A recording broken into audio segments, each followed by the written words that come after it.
ना इसके पहले वाले वीडियो में हम लोगों ने देखा था कॉमन इमिटर कॉन्फ़िगरेशन कि उसको कनेक्ट कैसे कर रहे हैं, और अल्फा और बीटा का रिलेशन ले लिया था। बीटा उसमें इंपॉर्टेंट था, बीटा फैक्टर बोलेंगे या करंट एम्पलीफिकेशन फैक्टर भी बोल सकते हैं।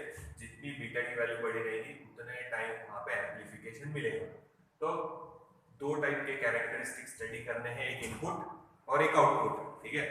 तो याद रखो कॉमन इमिटर कैरेक्टरिस्टिक स्टडी कर रहे हैं, मतलब हम इमिटर को कॉमन रख रहे हैं for both input and output. और यहाँ पे भी हम लोग स्टडी करेंगे NPN ट्रांजिस्टर का ही, तो उसके इनपुट और आउटपुट कैरेक्टरिस्टिक स्टडी करेंगे। बाद में हम लोग उसको इनपुट लगाएंगे और फिर देखेंगे आउटपुट में हमारे को क्या चेंजेस मिलते हैं और मैग्निफिकेशन होके मिलता है। तो वही अब स्टडी करना है, पहले ये देखेंगे, फिर हम लोग उसके बाद देखेंगे कॉमन इमिटर एम्पलीफायर, वो फिर हमारा ट्रांजिस्टर का लास्ट टॉपिक रहेगा। उसके बाद डिजिटल इलेक्ट्रॉनिक्स वाला यानी गेट्स वाला लॉजिक रहेगा, एक वीडियो और समझो उसके बाद। देखो सबसे पहले डायग्राम बना लेते, फिर इनपुट एंड आउटपुट कैरेक्टरिस्टिक्स देखेंगे।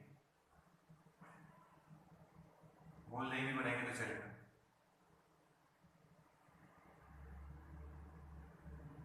देख लो एक बार फिर से, ठीक है। ये एरो देना जरूरी है, वो बनाएंगे, एक ग्रुप में नहीं है, नहीं भी बनाएंगे चलेगा, बनाएंगे तो भी चलेगा, कोई प्रॉब्लम नहीं।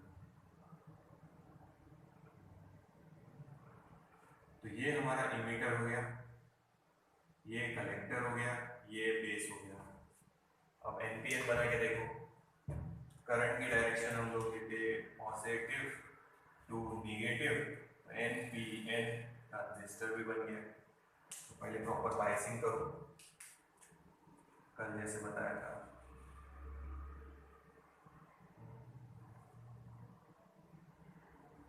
इसको ज्वाइन किए, ओके, और इसको भी ज्वाइन कर देते, फिर बैटरी लगाएंगे दोनों का। देखो ठीक है, अब बैटरी लगाएंगे यहाँ पे। emitter base junction, emitter base junction is in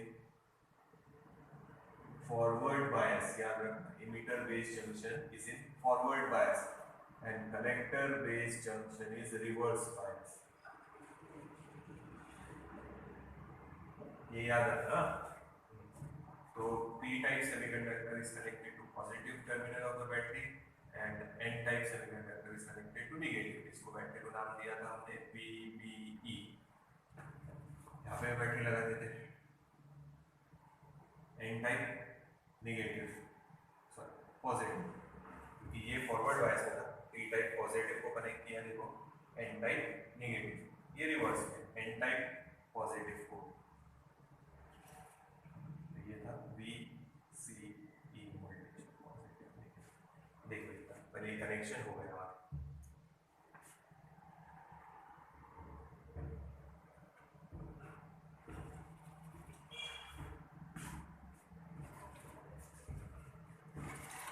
metre लगा रहे हैं, पहले हमको इनपुट आउटपुट कैरेक्टरिस्टिक स्टडी करने हैं, तो थोड़े से मीटर लगाएंगे गिनने के लिए।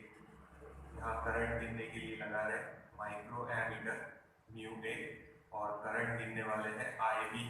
आईबी की डायरेक्शन तो बता दो, ये पॉजिटिव टू निगेटिव, ऐसे ही लेना है, एरो दे दिया IB.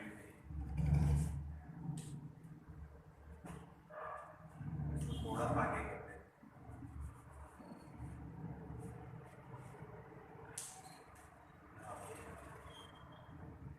Micro ammeter current in the IB, ठीक है।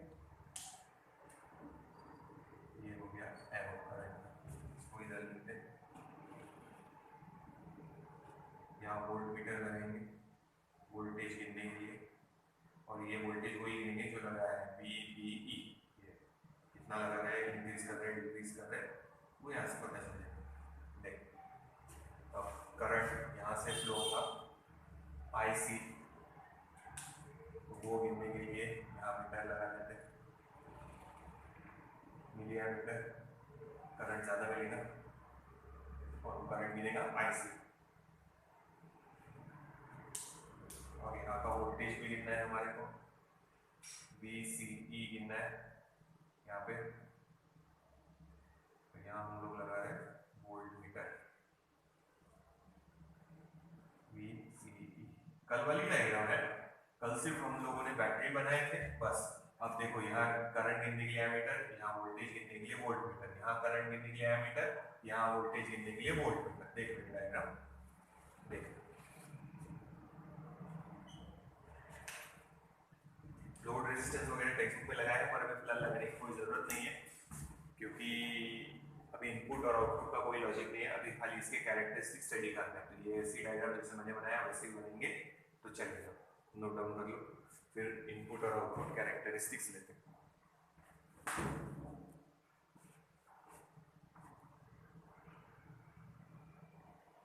ये नोट डाउन कर लो, डायग्राम अच्छे से बना लो। ये डायग्राम प्रॉपरली ड्रॉ कर लेना बेटा, टेक्स्ट बुक में देखना तो अलग है, वहाँ पे ये भी डायग्राम निकालेंगे तो भी कोई प्रॉब्लम नहीं। चेंजेस बताए थे वो एनपी एनपी एनपी के देखे ही होंगे आप लोग, टेक्स्ट बुक में वो देख लेना। चलो अब लेते हैं पहले इनपुट कैरेक्टरिस्टिक्स, ग्राफ एक्सप्लेन करना है। अब ये उसमें बहुत इंपॉर्टेंट है कि इमिटर बेस जंक्शन हमारा फॉरवर्ड बायस में है, यानी ये फॉरवर्ड बायस है और ये रिवर्स बायस है, ठीक है। तो ये मैं मिटा रहा हूँ। दो टाइप के कैरेक्टरिस्टिक्स है, इनपुट एंड आउटपुट कैरेक्टरिस्टिक्स। तो पहले हम लोग ले रहे हैं इनपुट कैरेक्टरिस्टिक्स। इनपुट कैरेक्टरिस्टिक्स में हम ग्राफ प्लॉट करने वाले हैं, VBE यानी वोल्टेज अक्रॉस बेस इमिटर, और करंट गिनेंगे IB, यानी VBE को चेंज करेंगे और IB हम लोग गिनने वाले हैं। यहाँ से बैटरी का जो वोल्टेज चेंज होगा वो यहाँ गिन लेंगे और जो करंट चेंज होगा वो यहाँ गिन लेंगे। पर हम लोग ये करते समय यहाँ पे हम लोग इनपुट कैरेक्टरिस्टिक्स में VCE जो आउटपुट का है वो कांस्टेंट रखेंगे। तो यहाँ लिखेंगे VCE इज कांस्टेंट। इसको भी चेंज करेंगे तो प्रॉब्लम होगी क्योंकि इमीटर कॉमन है उसमें देखो, तो इसको चेंज नहीं करना है। ये बैटरी को एक बार जो वोल्टेज रखे उसको वो कांस्टेंट रखेंगे, ये वोल्टेज चेंज करेंगे, यहाँ से नोट डाउन करेंगे और इस करंट के अगेंस्ट ग्राफ प्लॉट करने वाले हैं। तो यहाँ से हम नॉब से वोल्टेज बढ़ाएंगे, ठीक है, वोल्टेज कितना चेंज हो रहा है वो यहाँ से पता चल जाएगा। वोल्टेज की रीडिंग देखो पैरेलल में लगाया तो यहाँ का वोल्टेज मिल जाएगा और जो करंट होगा वो यहाँ से गिन लेंगे, खत्म। इसको कांस्टेंट रखेंगे क्योंकि इमीटर दोनों इसमें कॉमन है, ये चेंज हुआ तो यहाँ पे भी थोड़ा बहुत फर्क पड़ेगा, इसलिए हम लोग VCE कांस्टेंट रखने वाले हैं। तो ये याद रखना है, लिखना भूलना नहीं। इनपुट कैरेक्टरिस्टिक्स में जो आउटपुट का VCE है ये हम लोग रखेंगे कांस्टेंट। फॉरवर्ड बायस है, फॉरवर्ड बायस का ही ग्राफ आएगा 0.6 या फिर 0.7 वोल्ट तक करंट रहेगा पर निग्लिजिबल, अप्रोक्सीमेटली 0 के क्लोज समझो। फिर करंट शार्पली क्या होगा, इंक्रीज। फॉरवर्ड बायस वाला ग्राफ, यही फॉरवर्ड बायस, ये इसके कैरेक्टरिस्टिक्स में आ गया ग्राफ। बस इतना ही लिखना है वर्ड्स में कि we are going to plot the graph of VBE against IB। VBE और IB का ग्राफ प्लॉट कर रहे हैं with constant VCE। So silicon से बना हुआ ऐसा इमेजिन करेंगे तो 0.7, और अगर जर्मेनियम का होगा तो 0.3 to 0.35 जो भी होगा, पर अभी फिलहाल 0.6 लिख लेते हैं, ये आ जाते हैं। तो 0.6 तक तो समझो करंट फ्लो नहीं होगा, जैसे ही आप इसका वोल्टेज 0.6 से आगे लेके जाएंगे IB विल इंक्रीज। तो ये हो गया इनपुट कैरेक्टरिस्टिक्स, क्योंकि हम यहाँ इनपुट लगाने वाले हैं और यहाँ आउटपुट लेंगे, कल ही बताया था, यहाँ आउटपुट लेंगे, यहाँ लगाएंगे इनपुट। तो ये इनपुट कैरेक्टरिस्टिक्स हो गए, अब देखेंगे आउटपुट कैरेक्टरिस्टिक्स। बस इतना ग्राफ बनाना है और जो मैंने बताया वो एक्सप्लेनेशन लिखना है। रेजिस्टेंस का फॉर्मूला लिख लेते हैं, input dynamic resistance RI, R is equals to V upon I। तो चेंज इन VBE ये अपॉन चेंज डेल्टा मतलब चेंज इन बेस करंट। तो ये हो गया input dynamic resistance, change in base emitter voltage upon change in base current. बस इतना लिखना है, प्रॉपर्ली देखिए। तो ये हो गए हमारे इनपुट कैरेक्टरिस्टिक्स, नोट डाउन कर लो।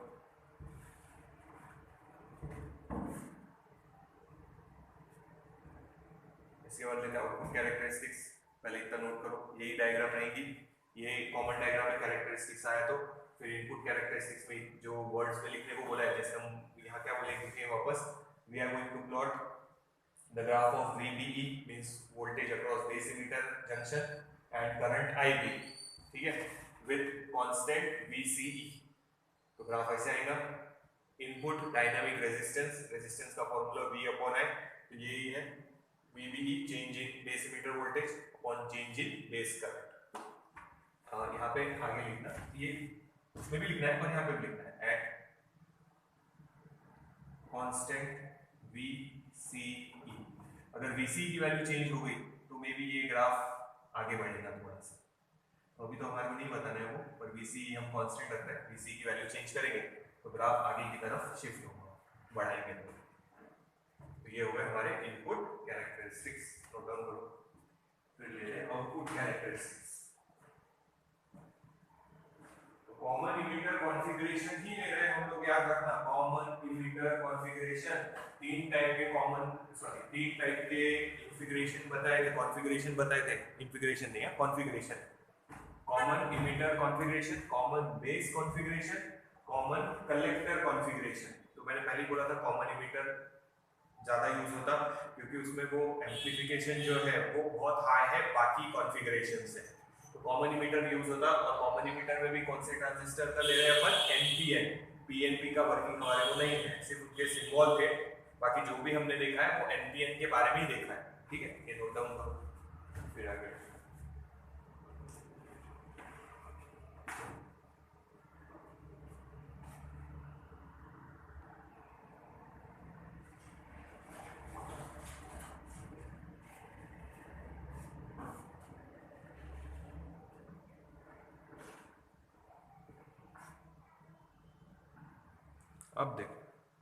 अब देखेंगे आउटपुट कैरेक्टरिस्टिक्स, यानी इधर वाले की कैरेक्टरिस्टिक्स, इधर वाले जो जंक्शन बनाया उसकी कैरेक्टरिस्टिक्स।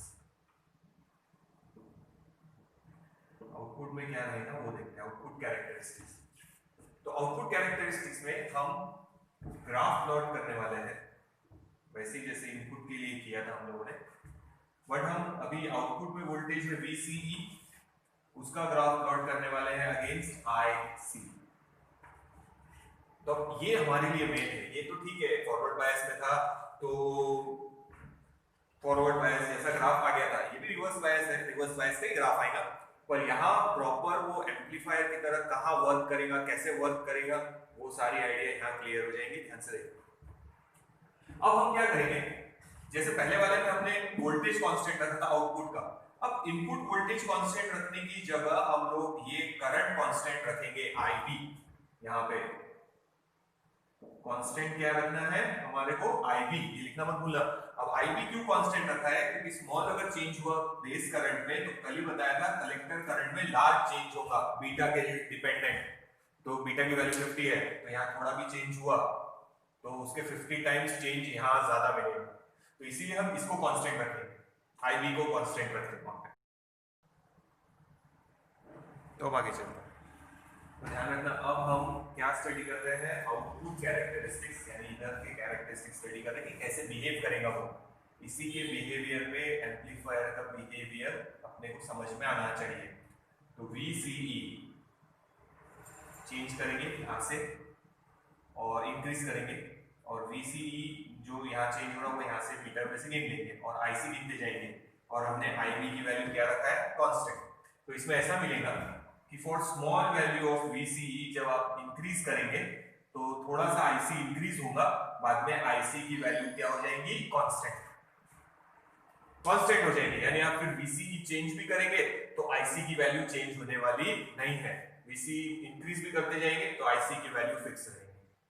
तो यहाँ करंट क्या हो गया, फिक्स, IB की वैल्यू फिक्स है, समझो 10 माइक्रो एम्पियर। फिर हमने IB थोड़ा सा बढ़ा दिया तो करंट इधर चेंज हुआ है, तो इधर वाला करंट भी चेंज होगा, तो वहां पे ग्राफ ऐसा है।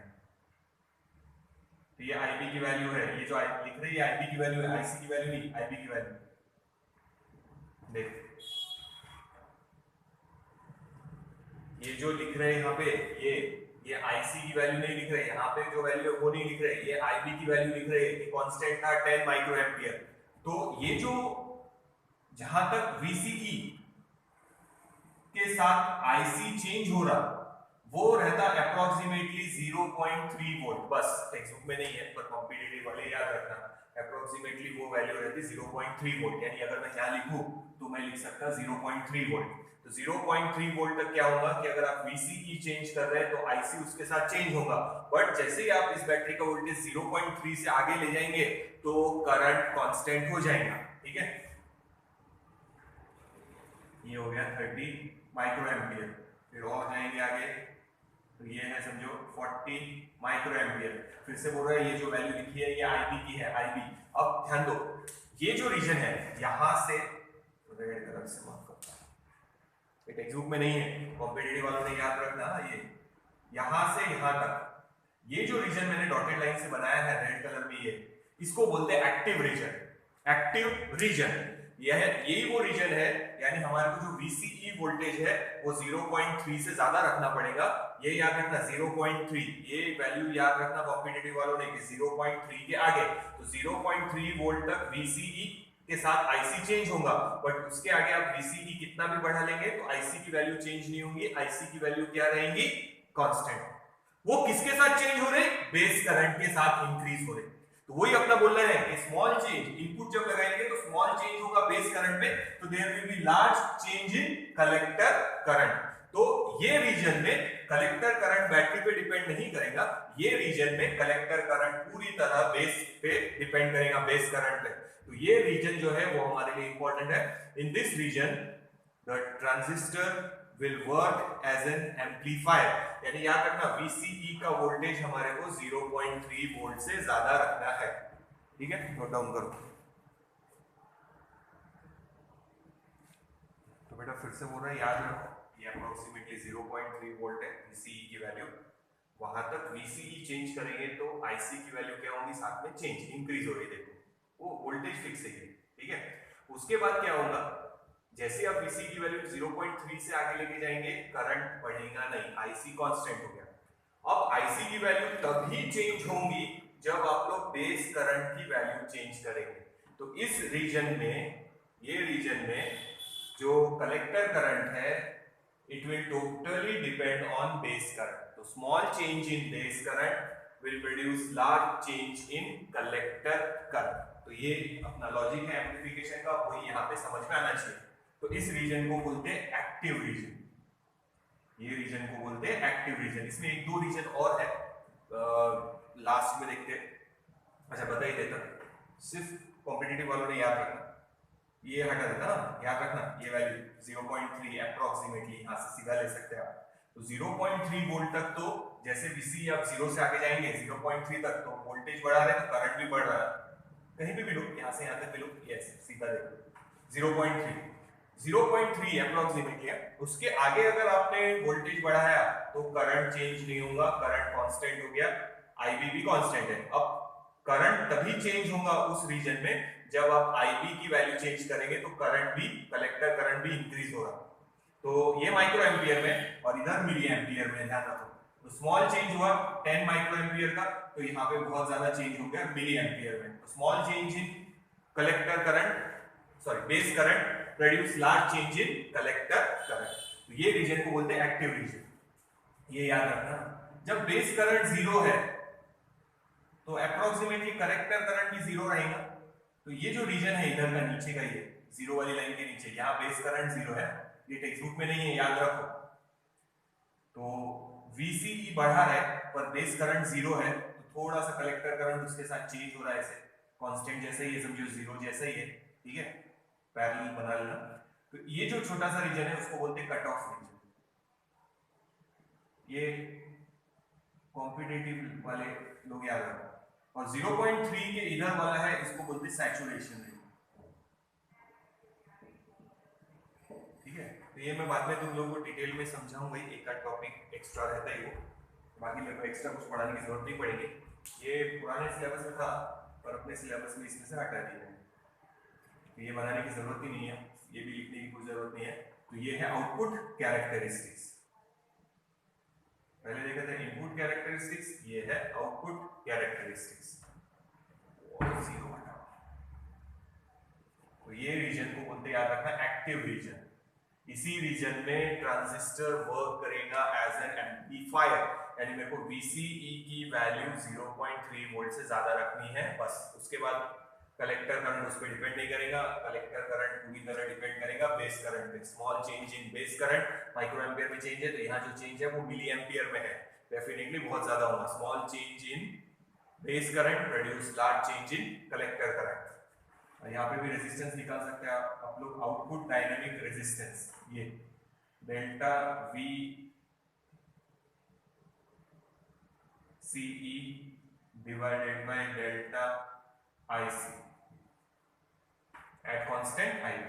तो ये फॉर्मूला याद करो, देख लेते हैं फिर आगे चलते हैं।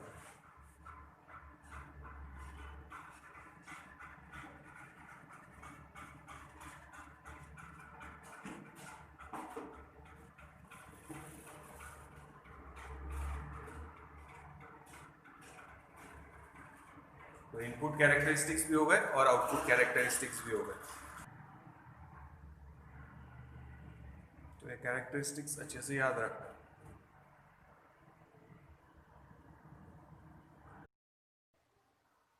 अब देखो आगे, अब ट्रांजिस्टर का लास्ट टॉपिक है, इसके बाद हमारा डिजिटल इलेक्ट्रॉनिक्स जैसे बोलेंगे गेट्स वाला लॉजिक शुरू हो जाएगा। तो ट्रांजिस्टर को देख रहे हैं एज एन एम्पलीफायर, सादा है, पर फिर से बोल रहा है ये टेक्स्ट बुक में से मत पढ़ना, जैसा मैं लिखा था उतना एक बार आप लोगों ने नोट कर लेना, डायग्राम वगैरह सब टेक्स्ट बुक में से इसको रेफर नहीं करना, टेक्स्ट बुक में गड़बड़ है इसमें। तो जब सामने आएंगे तब देखेंगे, नोट्स में उतना चेंज रहेंगे तो आप लोगों ने देख लेना है। सर्कल नहीं भी बनाएंगे तो चलेगा, पहले कॉमन एमिटर एम्पलीफायर बायसिंग वगैरह कर लेते।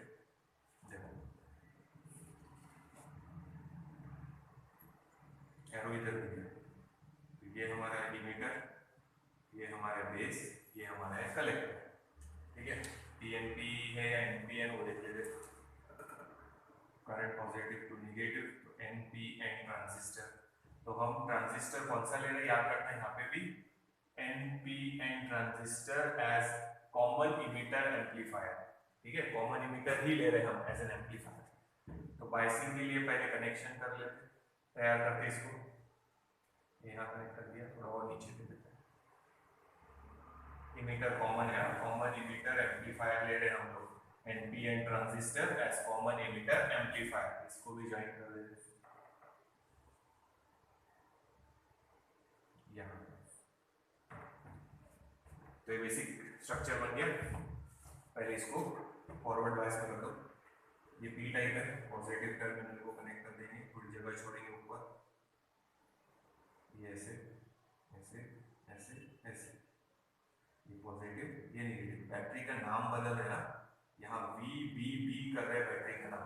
एक्चुअल में इसके पहले जब एक्सप्लेनेशन दिया था तो टेक्स्ट बुक में VBE लिखा है, पर वो टेक्स्ट बुक में थोड़ा गड़बड़ है, इसलिए बोल रहा कि ये जो है मैं जैसे पढ़ा रहा वैसे एक बार याद रखना और वैसे ही नोट डाउन कर लेना, नोट्स में जैसे चेंजेस है वैसे मैं फिर कर ही दूंगा।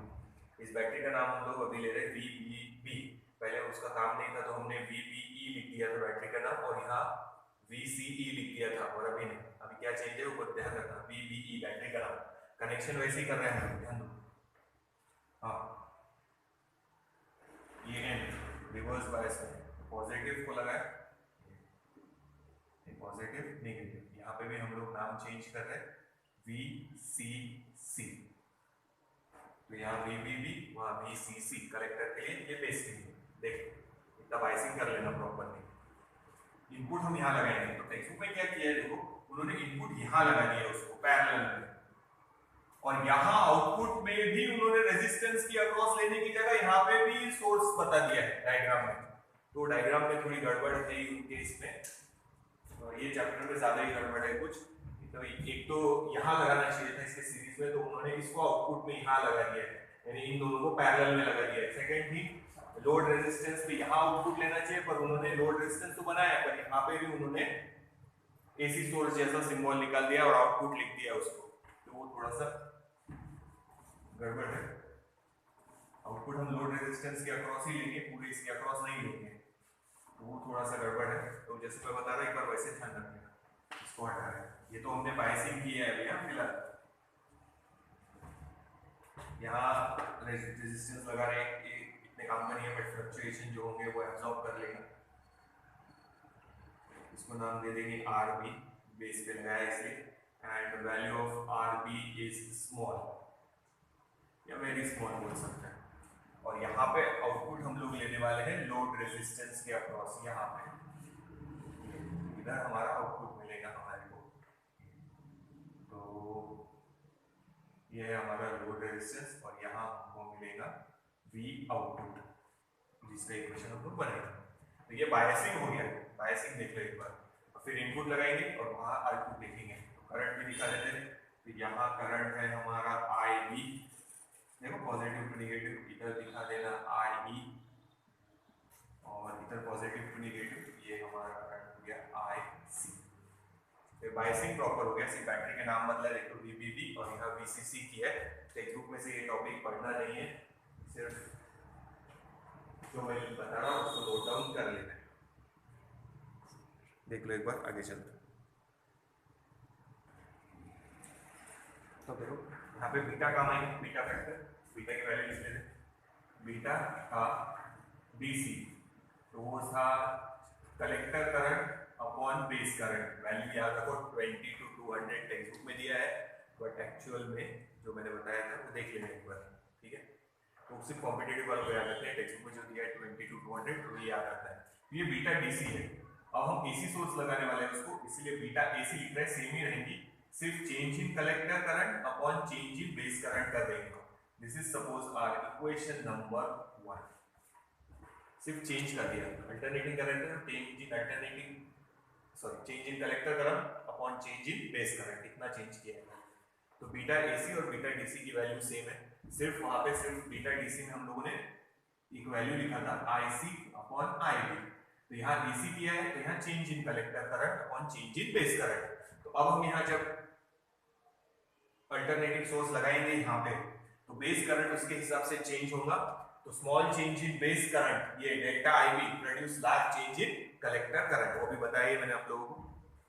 तो ये हमारा इक्वेशन नंबर 1।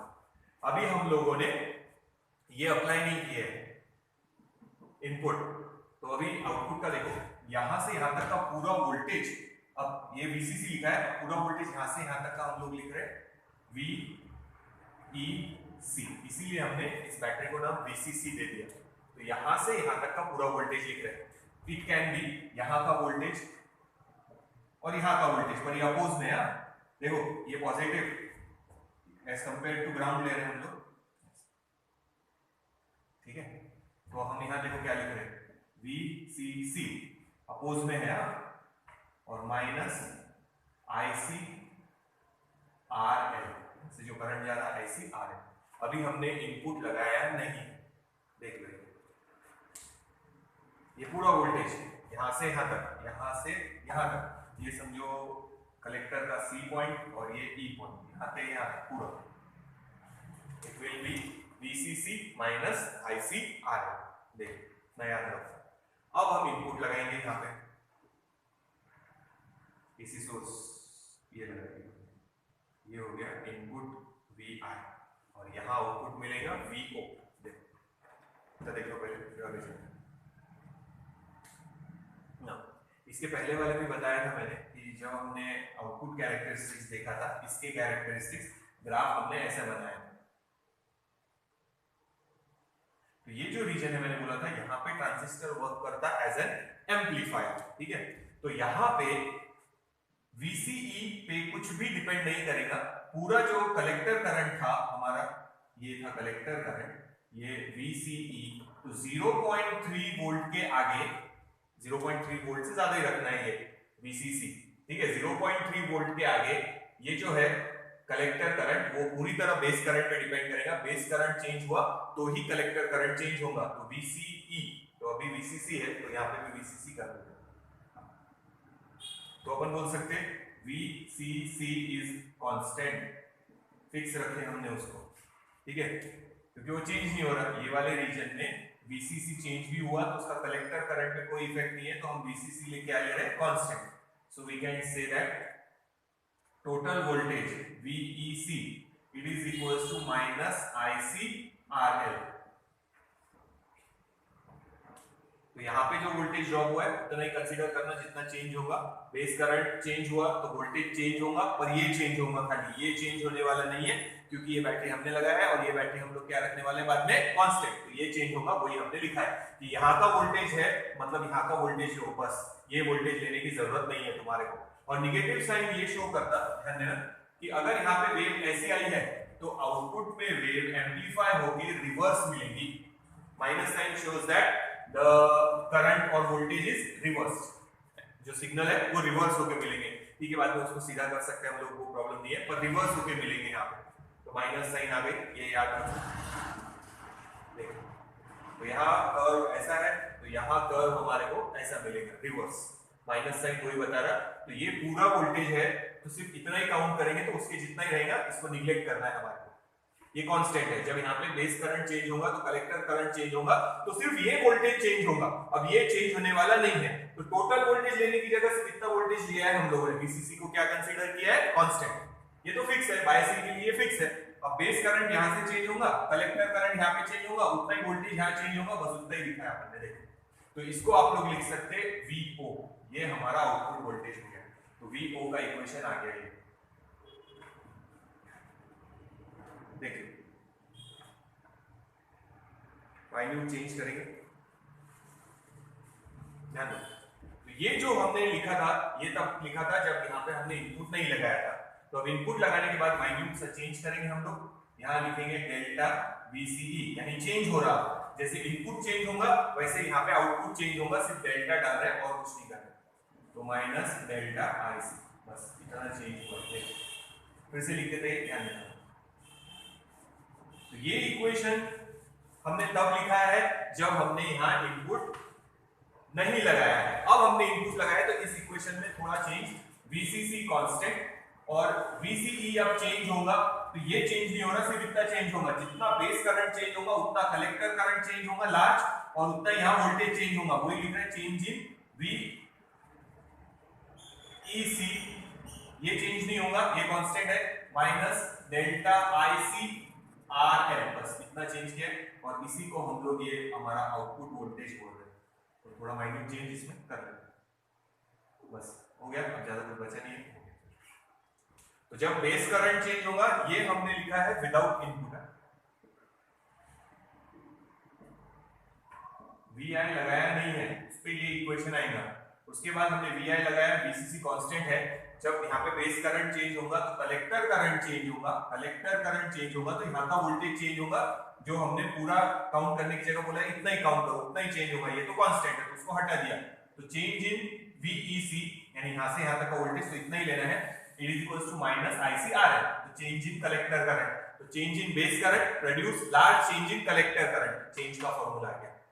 तो यहाँ पे इस पर से वैल्यू डालो, इस पर से IC की वैल्यू, तो आउटपुट वोल्टेज का इक्वेशन देखो क्या बनेगा, माइनस डेल्टा IC की वैल्यू डालो, इधर मल्टीप्लाई कर दो, तो बीटा ये बीटा AC, अभी अच्छा ठीक है चलो जगह है, ये बीटा AC, ये डेल्टा IB मल्टीप्लाई में डेल्टा IB, ठीक है, इनटू ये बचा है R, इसकी जगह हमने सब्स्टिट्यूशन कर दिया यहाँ से इक्वेशन 1 से, तो यहाँ लिखो फ्रॉम इक्वेशन 1, तो ये हमारा आउटपुट वोल्टेज का ये इक्वेशन हो गया, ये इक्वेशन देखो। तो बीटा जितना ज्यादा रहेगा आउटपुट वोल्टेज उतना ही ज्यादा मिलेगा। बीटा की वैल्यू 50 है, मैंने बताया था 50 टाइम्स मैग्निफिकेशन मिलेगा, बस वही इक्वेशन आ रहा है अभी देखो। तो बेस करंट जितना चेंज होगा कलेक्टर करंट उतना चेंज होगा with respect to beta. Base current change हो रहा, ये आ गया चेंज इन बेस करंट। अब वोल्टेज गेन निकाल रहे हैं, ये देखो इतना देख लो एक बार, रुक जाते नोट डाउन करो फिर आगे चलते। मैं फिर से बोल रहा हूँ टेक्स्ट बुक में से मत पढ़ना, टेक्स्ट बुक में गड़बड़ है, जो मैं बता रहा हूँ वो लिख लेना।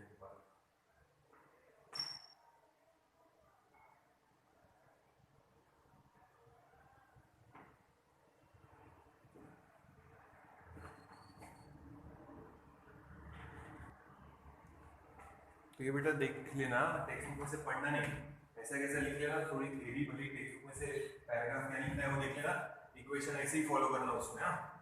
ना वोल्टेज गेन ये इधर लिख देना VCC, वोल्टेज गेन, यानी वोल्टेज गेन कितना मिलेगा अपने को, आउटपुट में कितना ज्यादा मिलेगा वो देख रहे हैं। सो ए बी से डिनोट करेंगे voltage gain, it is output voltage upon input voltage. Output voltage ये निकाला हमने minus beta A C delta I B R L, और इनपुट वोल्टेज का फॉर्मूला भी बताया है, देखो हम लोगों ने इनपुट डायनेमिक रेजिस्टेंस लिया है अभी मैंने, ठीक है, कैरेक्टरिस्टिक्स में, इनपुट कैरेक्टरिस्टिक्स में is equals to change in, अब ये VBB नहीं लिखेंगे, पूरा वोल्टेज लिख रहे हैं हम लोग, ठीक है, VBE divided by change in base current. So delta VBE यानी कि input voltage is equals to ये इधर multiply delta IB into resistance RI, ये वैल्यू सब्स्टिट्यूट करने वाले हैं।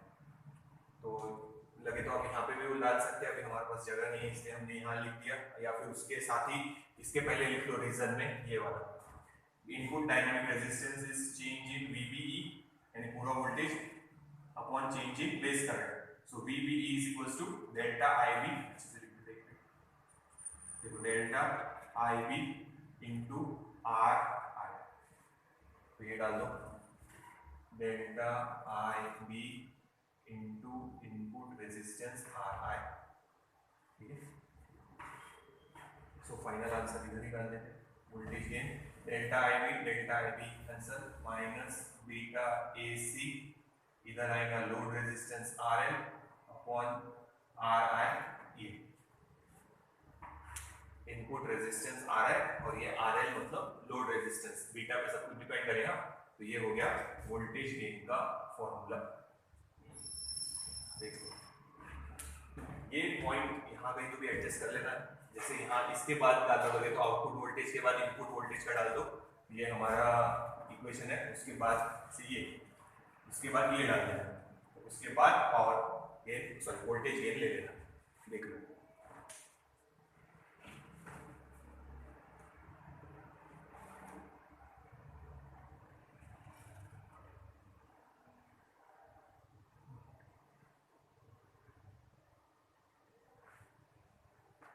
ठीक है, दिख रहा ना?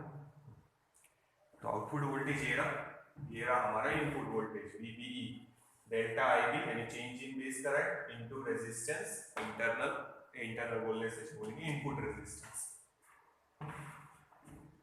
तो लोड रेजिस्टेंस अपॉन ये इनपुट रेजिस्टेंस, तो ये आउटपुट रेजिस्टेंस है, समझो ये इनपुट रेजिस्टेंस है, ये beta factor beta AC, beta AC की वैल्यू 50 है, तो उतने टाइम्स ज़्यादा वोल्टेज गेन मिलेगा 50 टाइम्स। देख पावर गेन लिखना है तो पावर गेन के लिए थोड़ा सा मिटाना पड़ेगा, तो नोट डाउन कर लो, पावर गेन इजी है,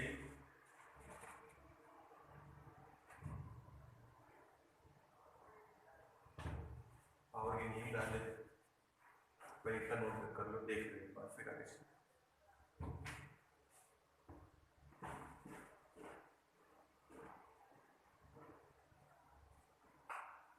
टेक्स्ट बुक में से नहीं पढ़ना,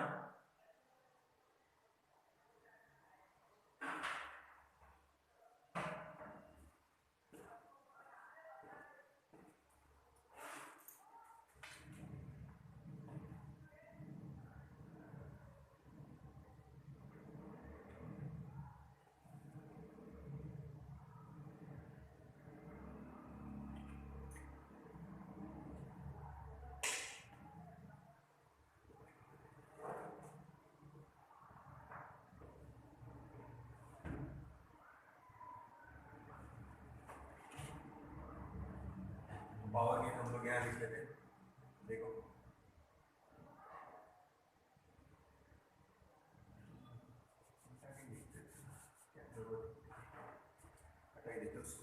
डायग्राम देख लेना, ये देखो पहले आउटपुट वोल्टेज फिर इनपुट वोल्टेज के ये दो स्टेप डाल देना और फिर वोल्टेज गेन। तो याद रखो ये चेंज नहीं हो रहा, जैसे आप बेस करंट चेंज करेंगे कलेक्टर करंट चेंज होगा तो खाली इसके अक्रॉस वोल्टेज चेंज होगा, तो पूरा VCE लेने की जगह हम खाली इतना लेंगे तो हमारे को आउटपुट वोल्टेज मिल जाएगा, ये वैल्यू कांस्टेंट है 0.3 के आगे, इसको कितना भी चेंज कर लेंगे तो कलेक्टर करंट पे कोई फर्क पड़ने वाला नहीं है। तो डायग्राम में मिटा देना और ये नोट डाउन कर लीजिए, वीडियो रिवाइंड कर लो। हाँ, पावर गेन देखो,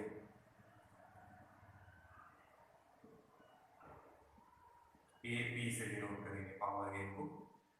पावर का फॉर्मूला है बेसिक जो लेते हैं हम लोग करंट में लिए V इंटू आई, बस वही लिख रहे हैं, voltage gain into current gain. तो करंट गेन है और वोल्टेज गेन है ए बी, और ये है बीटा एसी करंट गेन। ये अभी देखा ही हमने, बीटा डीसी था और यहाँ बीटा एसी लिखा है, तो ये करंट गेन हो गया। तो V इंटू आई, ये भी ये आया। तो power gain is equals to voltage gain into current gain, बस इतना याद रखना। तो यहाँ पे हमारा ट्रांजिस्टर वाला लॉजिक खत्म हो चुका है। अब सिर्फ डिजिटल इलेक्ट्रॉनिक्स या गेट्स वाला लॉजिक बचा है, वो बहुत इजी है, उसमें कुछ ज़्यादा हार्ड नहीं है। तो ये थोड़ा सा ध्यान रखना, डायग्राम मिटा दिया हम लोगों ने, डेरिवेशन प्रॉपर्ली लिख लो एक बार। और ये टेक्स्ट बुक में से रेफर मत करना, लगे तो जो पैराग्राफ है वो टेक्स्ट बुक में से ले लेना, डायग्राम यानी जो बनाया है वो और इक्वेशन जैसे मैंने लिखा है वो वेरीफाई करके वो लिख लेना, टेक्स्ट बुक में से फॉलो नहीं करना। तो नेक्स्ट वीडियो में हम लोग कंटिन्यू करेंगे डिजिटल इलेक्ट्रॉनिक्स या गेट्स वाला। लास्ट वीडियो बनेगा समझो, वो खत्म हो जाएगा उसमें अपना, और उसके बाद एक वीडियो में हम लोग पीछे की एक्सरसाइज में कुछ न्यूमेरिकल्स होंगे तो वो देख लेंगे, या कुछ एक्स्ट्रा लेना होगा तो वो देख लेंगे। नेक्स्ट वीडियो में कंटिन्यू करेंगे।